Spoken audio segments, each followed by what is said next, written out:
What is up guys, Stan at this side. So in this video, I'm going to show you how to find your Steam game replay. So first off, head over to Google or any browser and then in the search bar type in Steam. After typing Steam, you will be directed to the Steam's website and at the top on the right side, you will see the login option. So just click on login and if you are new to Steam, just simply sign up with your email, password and other credentials to create your Steam account. But if you already have a Steam account, simply log in with that account. And after logging in or signing up, on the left side, you will see the option of install Steam. So just install the Steam application. And after installing the Steam application, this is what the dashboard will look like. After coming to the dashboard, just hover to your profile name. And after that, you will see the option of Steam Replay at the last. Click on this option and then this will show all your game replays.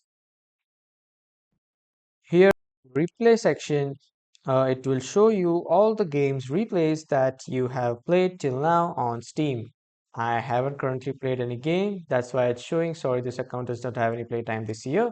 But if you play the games, it will show you the replay here. So this is how you can see your Steam game replay. That was all for this video, everyone. Thank you for watching.